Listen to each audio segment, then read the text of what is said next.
The frost on Kepler 442b bit harder than any world Arya had surveyed before. She pulled her thermal coat tighter as the binary suns crept over the crystalline horizon, their light refracting through the atmosphere in shades of violet and gold.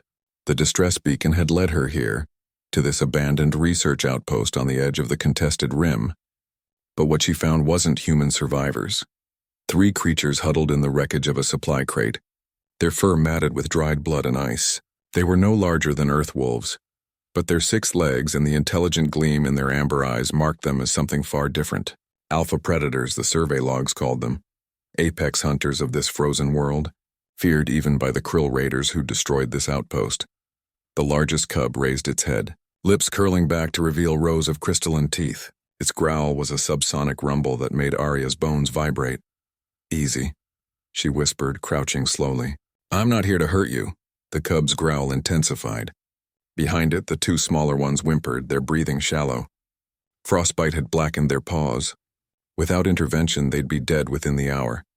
Arya did what any human would do when faced with suffering, regardless of how many teeth it involved. She opened her coat. "Come on," she said, patting the insulated lining. "It's warm. I promise." The large cub, Kor, she'd later learn his name through the pack bond, watched her with an expression that seemed to calculate 1,000 variables. Then, with a decision that would reshape the balance of power across 3 sectors, he limped forward and pressed against her chest. The other 2 cubs followed immediately.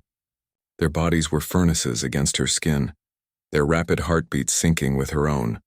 Arya wrapped her coat around all 3, feeling their weight settle against her as she began the 5-kilometer trek back to her ship. She didn't know that Kor was royalty. She didn't know that his pack controlled the entire northern continent, or that the krill attack on the outpost had been specifically designed to eliminate the next generation of alpha leadership. She only knew that these creatures were young, scared, and dying, and humans don't leave people behind. The journey was brutal. Arya's leg servos whined under the extra weight. Her oxygen reserves dropped to critical levels, and twice she had to hide from krill patrol drones. Through it all, Kor remained alert beneath her coat, his eyes tracking every threat, his young mind cataloging this human's every choice. When a krill drone hovered too close, its weapons hot, Arya didn't run. She placed herself between it and a ravine, positioning her body to shield the cubs even as the drone's targeting laser painted her chest.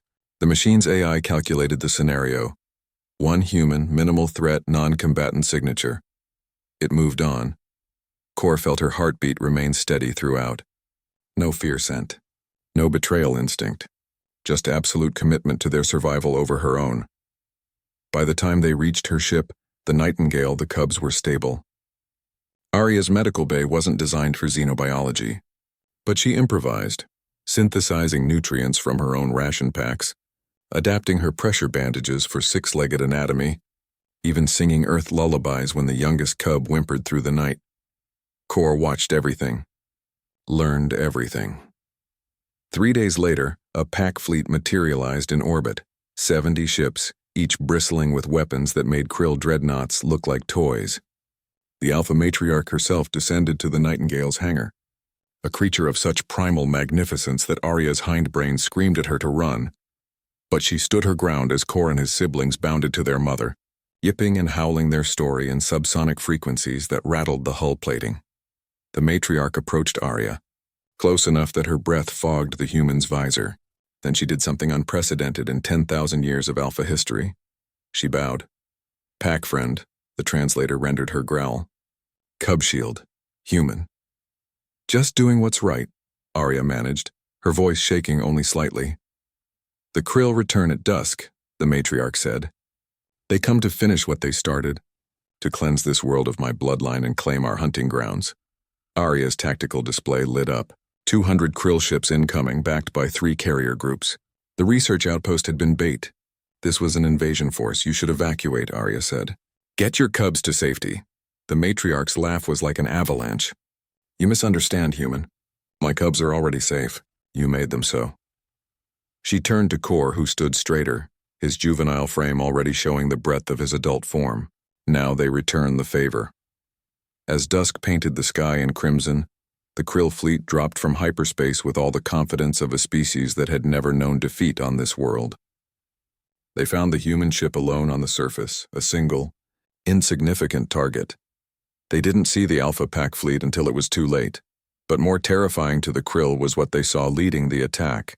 Kor, barely out of cubhood, riding in the command chair of an Alpha dreadnought, and broadcasting on all frequencies was the image of a human, Arya, wrapped in a coat with 3 small forms huddled beneath.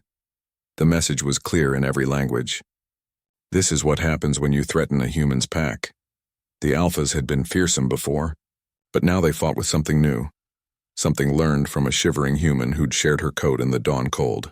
They fought with purpose beyond territory or pride. They fought with humanity's most dangerous export. The absolute conviction that family is worth any sacrifice. The Krill fleet lasted 23 minutes. When the last enemy ship fled into hyperspace, Kor returned to the surface. He approached Arya's ship and transmitted a simple message. Pack sister, when you call, we answer, across any distance. Against any threat? Arya smiled, watching the young Alpha on her view screen. Just try not to start any more wars on my account. Kor's subsonic laugh rattled her coffee mug. No promises, Pack sister. You've given us something far more dangerous than claws or ships. He paused, his amber eyes gleaming with that same intelligent calculation from the dawn cold. You've shown us that strength without compassion is just cruelty, and that the fiercest predator isn't the one with the biggest teeth. It's the one willing to shelter the helpless at their own expense. The Alpha fleet departed at dusk, leaving Arya alone with her cooling tea and a new diplomatic designation in the Galactic Council's database. Humanity, pack friend to the Alpha Concord. 3 sectors away, Krill warlords studied the battle recordings and added a new axiom to their threat assessments. Never threaten anything a human considers family. And in the frozen wastes of Kepler 442b, Frost gathered on an abandoned supply crate where 3 cubs had once huddled, waiting to die. It would become a shrine in Alpha culture, the place where humanity taught the greatest predators in the galaxy that sometimes the strongest armor is just a warm coat. Freely given, dawn had brought shelter, dusk had brought reckoning, and in between, 2 species had learned that family isn't defined by biology.